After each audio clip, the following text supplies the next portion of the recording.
Ada yang namanya proses sakaratul maut tetap ada. Yang maksud saya tiba-tiba itu ketika ruh ditarik itu kerasa, setelah ditarik itu ruh itu kan keluar. Gitu. Jadi proses bagaimana sakaratul maut itu yang saya rasakan itu dari kaki. Ditarik dari kaki. Dan rasa sakitnya itu, sakaratul maut itu seperti badan kita ditebas atau diiris-iris dengan ratusan pedang.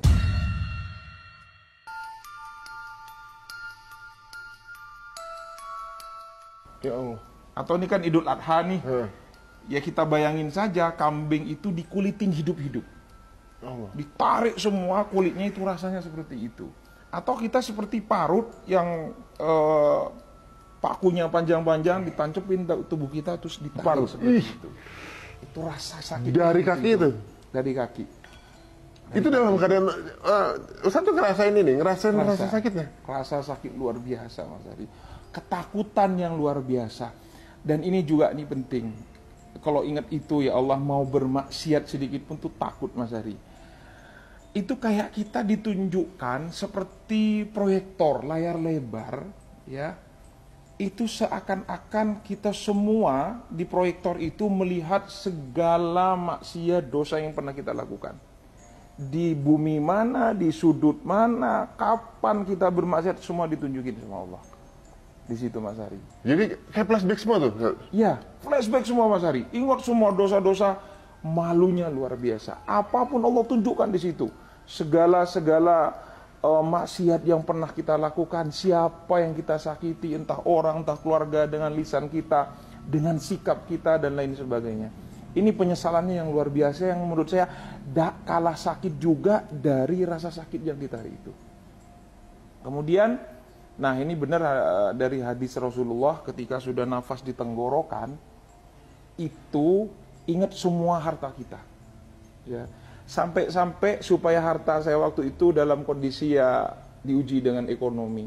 Sampai harta saya uang 1.000 pun di saku, di celana levis belakang pintu pun ingat. Seakan-akan saya tolong itu semua harta saya infakin untuk menebus dosa-dosa saya. Saya pingin harta saya yang tersisa itu saya pingin diinfakin untuk menebus dosa-dosa saya Mas Ari.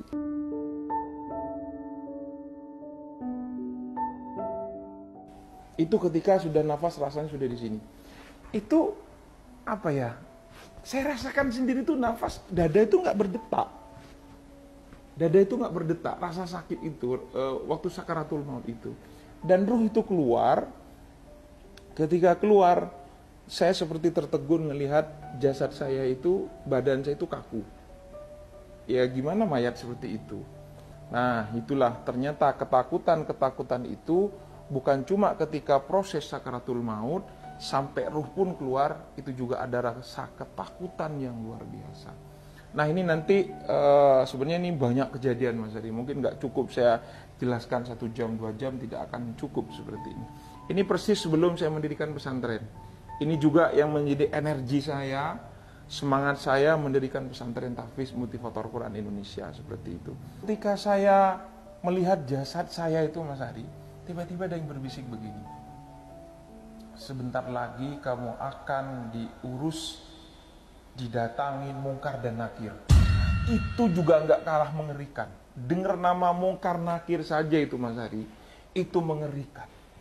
Saya lari ke sana kemari, saya cari orang minta tolong supaya ruh saya kembali, supaya saya selamat, supaya saya hidup lagi. Ya Allah, hidupkan saya 3 menit saja ya Allah, 5 menit saja ya Allah, supaya saya bersujud kepada Engkau, supaya saya bertobat kepada Engkau, supaya saya melakukan kebajikan-kebajikan. Itu kan terkam di dalam Al-Quran.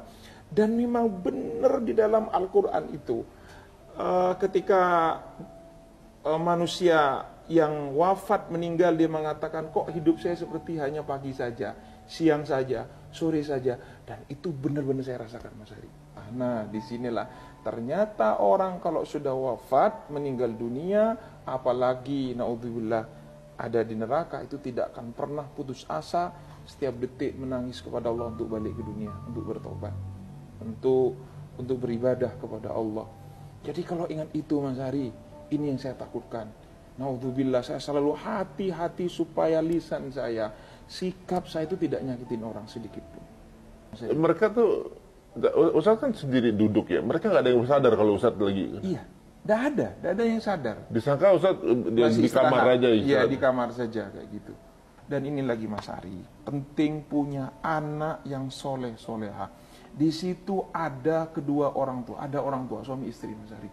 Itu mukanya dibakar, hangus, kayak suster ngesot ya, kayak film susternya itu ngesot Mas Ari di bawah itu. Ustadz juga lihat yang di alam sana juga lihat. Semua itu banyak yang kita lihat Mas Ari, banyak. Terus ada kerangkeng, besi-besi yang panas membara. Tahu nggak apa yang dikatakan oleh kedua orang tua ini? Tahu nggak apa yang dikatakan? Ya Allah, anak saya melupakan saya, ya Allah. Saya mengandungnya, membesarkannya, melahirkannya, mendidiknya, dan dia sekarang melupakan saya, ya Allah. Aku terlupakan, ya Allah. Aku terlupakan hari ini. Itu merintih-rintih menangis Mas Ari. Nggak didoain gitu. Nggak didoain sama anaknya. Mungkin anaknya juga bermaksiat di dunia. Ini penting mendidik anak untuk supaya akidahnya kuat, agamanya kuat, Qur'annya kuat, sebelum yang lain-lain. Ini katanya dengan Qur'an Mas Ari.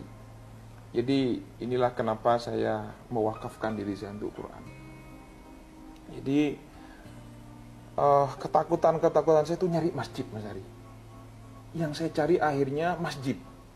Nah ini penting umat muslim untuk cari masjid gitu kan ya. Cari masjid, saya masuk ke masjid Mas Ari, adem, ada cahaya Mas Ari. Duh saya merinding tuh kalau ingat tuh nangis saya, ya Allah ya Rabbal. Tapi orang nggak ada yang lihat. Nggak ada yang lihat saya semua itu. Nggak ada yang lihat saya. Terus di situ ada anak-anak muda yang lagi pegang Quran Mas Ari. Yang lagi pegang Quran. Ya. Ada yang lagi pegang Quran. Kemudian wajahnya bercahaya, tuh rasanya tuh kayak tembus ke langit. Saya di pintu masuk itu kaget karena mencari pertolongan supaya saya hidup ke dunia. Saya ngeliat itu, nangis saya. Itu indah, mulia, berwibawa. Pokok dengan segala kemuliaan yang saya lihat tuh, ini asik banget nih orang gitu. Indah banget, wajahnya berseri-seri. Saya bertanya dalam diri saya itu bertanya, ada jawaban. Nggak tahu siapa, pokok ada jawaban, ada suara begini. Itulah orang yang hafal Quran. Itulah orang-orang yang mencintai Quran. Itulah orang-orang yang memperjuangkan Quran Mas Adi. Itu bahasanya begitu. Itu bercahaya. Dan ini bahagia banget orang ini. Wajahnya berseri-seri. Saya sedih ngelihat kondisi saya. Karena saat itu kan saya belum punya pesantren, masih sibuk. Inilah itulah ya dengan segala kesibukan dunia. Kegiatan gitu, dulu, Ustaz, dulu apa kegiatan? Saya waktu itu ngajar, ya kerja, kemudian jualan lah waktu itu. Saya jualan kayak gitu. Sehingga memang cita-cita buat pesantren itu sudah dari kecil, cuma nggak terwujud. Cuma saya habis di dunia waktu itu ya? Ya, betul. Seperti itu. Nah, akhirnya saya pergi meratapi nasib saya. Sedih, meratapi nasib saya. Flashback selama di dunia itu meratapi nasib saya itu Mas Ari. Saya jalan, tapi yang diantara yang paling bercahaya itu adalah gurunya. Ada kiai, seorang kiai di tengah itu yang ngajarin Quran, itu yang paling bercahaya Mas Ari.